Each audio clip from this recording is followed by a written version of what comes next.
कार्यक्रमासाठी आलेले होते। या ठिकाणी आपल्याला संबोधन करतायत माननीय गोपीचंद पडळकर साहेब।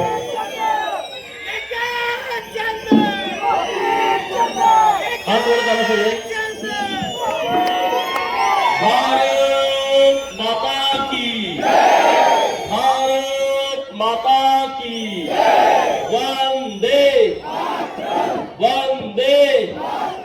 भारतीय जनता पार्टीचा, भारतीय जनता पार्टीचा हर हर हर हर।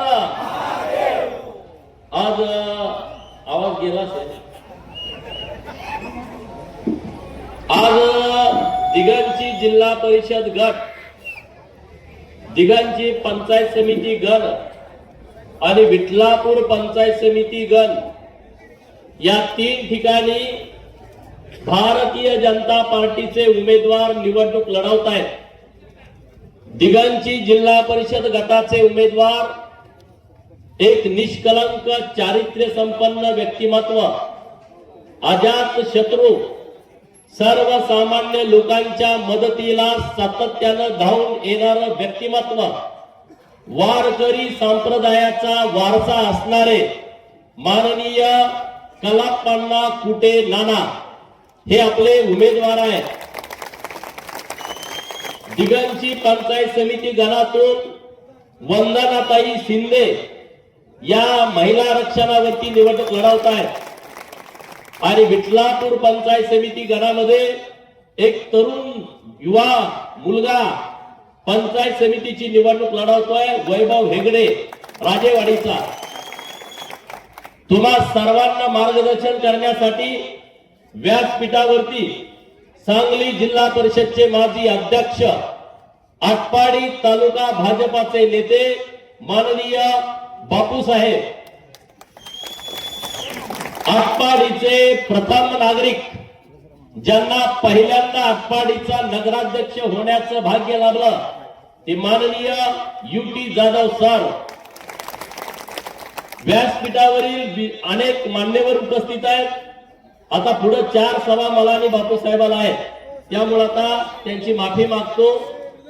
तुम्ही सर्वजण इतक्या मोठ्या संख्येनं उत्स्फूर्तपणे भाजपाला आशीर्वाद देण्यासाठी, भाजपाला मतदान करण्यासाठी उपस्थित असणारे वडीलधारी मंडळी, युवा मित्र आणि माझ्या माता भगिनींनो, पत्रकार मित्रांनो, आज प्रचाराचा शेवटचा दिवस आहे।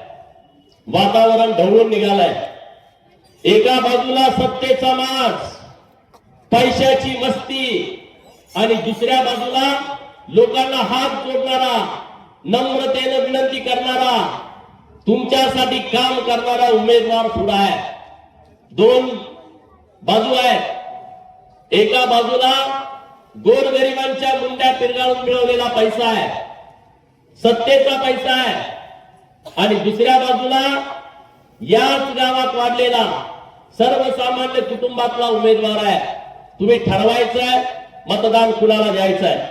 तुम्ही तर सगळे भाजपच्या बाजूला आहे, जे आता समोरच्या पार्टीमध्ये मतदान देणार आहेत त्या लोकांनी प्रश्न विचारला पाहिजे समोरच्या उमेदवारांना।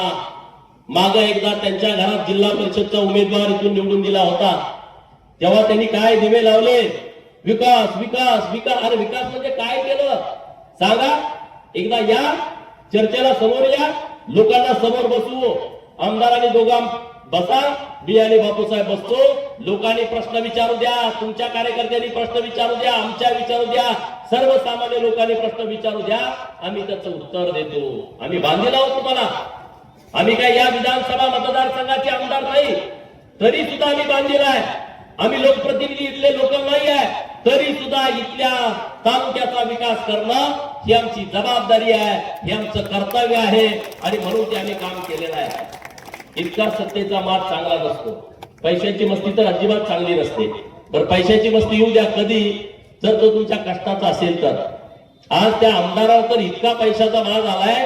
अरे 2019 ला तुमची चड्डी फाटली होती, आज ब्रँडेड चड्डी आमच्यामुळे आहे। तुम्हाला एवढा मार झाला काय पैशाचा? कुठून आले पैसे एवढे? तेलाला पैसे नव्हते तुमच्याकडे 2019 ला. एवढा माल आला काय तुमचा आता? हा कुठली मस्ती आली आहे? आज या सगळ्या परिसरात पैशाचं वातावरण केलंय. बाहेरची लोक 100 गाड्या इथं आले जातात. हनुमंतराव देशमुख साहेबांनी सांगितलं 100 गाड्या कुठून आल्या? तुमचं एवढं काम आहे, तुमचं एवढं लोकमत आहे, मग तुम्हाला गाड्या बाहेर कशासाठी पाहिजे? काय कारण आहे? कशासाठी तुम्ही तो एवढे दादागिरी करताय? दादागिरी करणारे लोकप्रतिनिधी तुमच्या वाट्याला येता कामा नयेत आणि म्हणून दिघांची गावातल्या सगळ्या लोकांनी अत्यंत काळजीपूर्वक मतदान करण्याची आवश्यकता आहे. अत्यंत काळजीपूर्वक मतदान करण्याची आवश्यकता आहे. दादागिरी चालू आहे, फोन वर्ण धमक्या, प्रत्येकाच्या घरात समोर गाड्या उभा करायच्या, तुम्हाला याव करतो, तुम्हाला त्याव करतो, तुम्हाला फलान करतो, तुम्हाला अमुक करतो, तुम्हाला तमुक करतो, तुम्हाला बँकेत लावतो. बँकेचा रेट 30 लाख रुपये और पगार त्याला 17,000, पोरांचे रेट लावले 30,000. 500 जागा भरती करायचे. सदाभाऊंनी विषय हातामध्ये घेतला, माननीय मुख्यमंत्री महोदयांना सांगितलं आणि मुख्यमंत्री महोदयांनी त्या भरतीवरती स्टे दिलाय. ते आता कोर्टात गेले. कोर्टात सुद्धा आम्ही चांगला वकील उभा केलेला आहे. ती भरती यांच्या काळात होणार नाही. कुणीही त्या गोष्टीला फसू नये. कुणी फसू नका. 30 लाख रुपये, 30 जागा, 40 जागा, हे सुपारी घेतली म्हणे आम्ही वर्ण परवानगी आणतो, आम्हाला जागा वाढवून द्या. परवानगी आणायच्या जागा वेगळ्या. कसलं राजकारण? इथं बापूसाहेबांच्या घरात पण डायरेक्टरशिप होती. त्यांनी कधी असा आपल्याला अन्याय केला? त्याला कर्ज देऊ नका, त्याला कर्ज देऊ नका, आमच्याला कर्ज देऊ नका, तुमच्याला कर्ज द्या. अरे जिल्हा बँक म्हणजे असं त्यांनी स्वतःच बाबाची मालमत्ता समजली आहे आणि तो जमादार नावाचा अधिकारी आहे. इतका तो हारी गेला, इतका हारी गेलाय. आपल्या कार्यकर्त्याचा ऊस असला तरी कर्ज नाही, त्याच्या कार्यकर्त्याची कुसळ असली कर्ज आहे. फक्त 6 महिने थांबा. तुम्हाला जर दिवसात चांदू मामा नाही दाखवला माझ्याने तुम्हाला आता बँकेचं राजकारण चालू ना. आणि अधिकाऱ्याला माझ्या सूचना आहेत, जिल्हा बँकेच्या मस्तीला येऊ नका, नाहीतर भर उन्हात डोक्यावर उभा करेल तुम्हाला. मस्ती केली या तालुक्यात. एवढा माल आला का रे तुम्हाला? सोसायटीच्या चेअरमनचं तुम्ही ऐकत नाही. सचिव मागवाय, सचिव सोसायटीचं तो चेअरमननं आणि बॉडीनं घातले कर्ज तरी कम मंजूर करायला पाठवत नाही. बँकेचा इन्स्पेक्टर तुम्हाला जाऊन बघायला पाहिजे. तुला बघायला पाहिजे. ज्यांच्या रानात कुसळाय त्याला कर्ज दिली, त्याचं बघितलं, त्याचं काय घेतलं?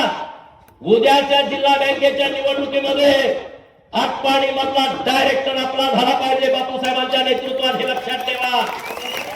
तर ही मस्ती सगळी निवडून निघणार आहे, तर हा मास तुमचा जाणार आहे. हे एकमेकात सगळं अडकलंय. हे नीटपणे राजकारण तुम्ही समजून घ्या. नीटपणे राजकारण समजून घ्या. अरे आज तालुक्यामध्ये आम्ही विकास केला, आम्ही विकास केला, आम्ही विकास केला. अरे आम्ही काही झोपा काढल्या? तुम्ही विकास केला. या मंदिरात, या गावातली कामं किती केली तुम्ही सगळ्या पोरांना विचारा. महादेवाच्या मंदिराचा जीर्णोद्धार हा भारतीय जनता पार्टीच्या माध्यमातून झालाय.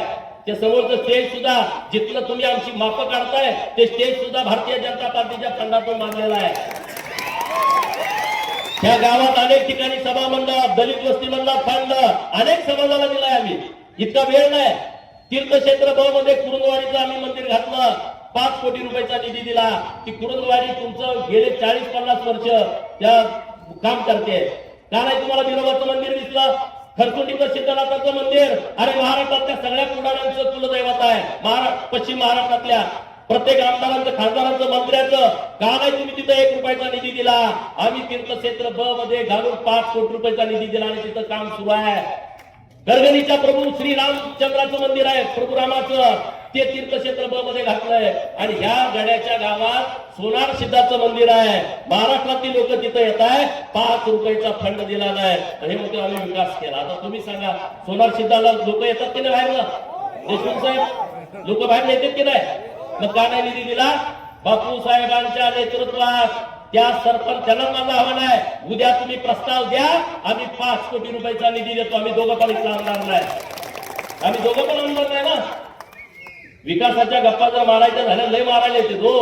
आज परवा आम्ही गेलो होतो राजेवाडीला, मागं जेव्हा वर्षी पाणी आलं सगळ्या सांडीवर पाणी व्हायला लागलं. लगेच आमच्या लक्षात आलं, 1000-2000 लोक इथं आले.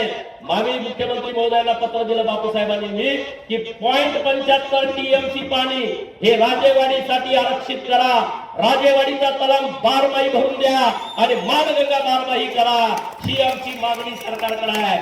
आणि दुसऱ्या बाजूला त्या तलावाच्या कडेला जलसंपदा खात्याची जी जमीन आहे त्या जमिनीमध्ये एक पर्यटन केंद्र डेव्हलप करा, तिथं मोठं रिसॉर्ट तयार करा, तिथं बोटिंग तयार करा, गार्डन तयार करा. सातारा, सोलापूर आणि सांगलीचे हजारो लोक तिथं पर्यटनासाठी येतील आणि आमच्या आटपाडीचं राजेवाडीचं नाव 2-4 जिल्ह्यामध्ये होईल. आम्ही प्रस्ताव दिलाय, डिझाईन करायचं काम सुरू आहे आणि आम्ही सांगतो की तो प्रस्ताव आम्ही 1,00,000% मंजूर करणार आहोत आणि ते पण आम्ही काम करणार आहोत. असे अनेक कामं सांगण्यासारखी आहेत, अनेक कामं करण्यासारखी आहे. नुसतं सत्तेचा आम्ही आमदार आहे आम्ही, आता काल जर तुम्ही बघितलं मुख्यमंत्र्यांनाच घडी आरेकडे बोलायला लागलाय, बघितलं नाही? एवढी मस्ती आली काय तुम्हाला? 2019ला मुख्यमंत्री देवाभाऊचा निरोप नसता तर तुमचा बाजार तेव्हाच उठला असता. तुम्ही आता मुख्यमंत्री महोदयावरती बोलायला लागला. अरे प्रत्येकाची एक मर्यादा असते, माझी पण एक मर्यादा आहे, प्रत्येकाची एक मर्यादा आहे. त्याच्या पुढे जाऊन मी म्हणे काँग्रेस पण चालवतो, मी उभाटा पण चालवतो, मी राष्ट्रवादी अजित पवार गट पण चालवतो, मी शरद पवारांचा राष्ट्रवादी पण चालवतो आणि मी भाजप पण चालवतो. अरे एवढा मोठा ह्यानं घास घेतलाय, गाड्यात अडकल. मला आता वाटतं हे घास भाजप काय तुला एवढं सोपं वाटलं का रे दादा? ते बाकीचे पक्ष तुम्ही चालवत असाल. अरे भाजप ही कार्यकर्त्यांची पार्टी आहे. भाजपच्या नेतृत्वाला पण माहित नाही नरेंद्र मोदी साहेबांच्या नंतर या भाजपाचं नेतृत्व कोण करेल. हे भाजप आहे. आता नवीन जे नितीन साहेब आपले केंद्राचे अध्यक्ष झाले भाजपाचे, कुणाला नाव माहित होतं का? JP नड्डाच्या नंतर कार्यकर्त्याचा नेता इथं येतो. हे काय उद्धव साहेबांची पार्टी नाही, बाळासाहेबांच्या नंतर त्यांच्याकडे आली. ही काय पवारांची पार्टी नाही, त्यांच्या वारसात आली. ही काय मुलांची यादवांची पार्टी नाही, त्यांच्यानंतर त्यांच्या मुलांना अखिलेशकडे आली.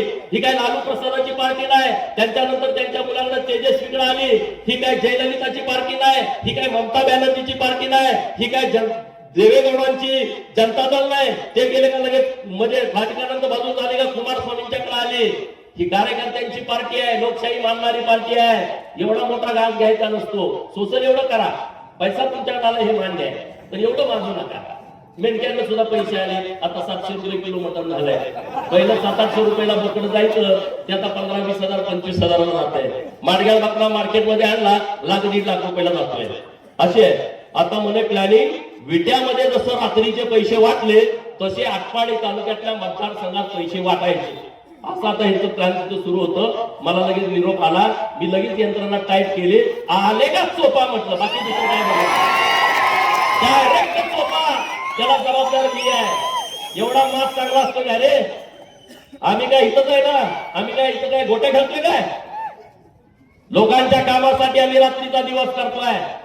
बापू साहेबांकडे तुम्ही आला, माझ्याकडे आला, निम्या रात्री 1-2 जरी आला, आम्ही तुमची कामं केलेली आहेत आणि आम्ही तुमची कामं करण्यासाठी बांधील आहे. आम्ही तुमच्यावरती उपकार करतोय अशातला भाग नाही.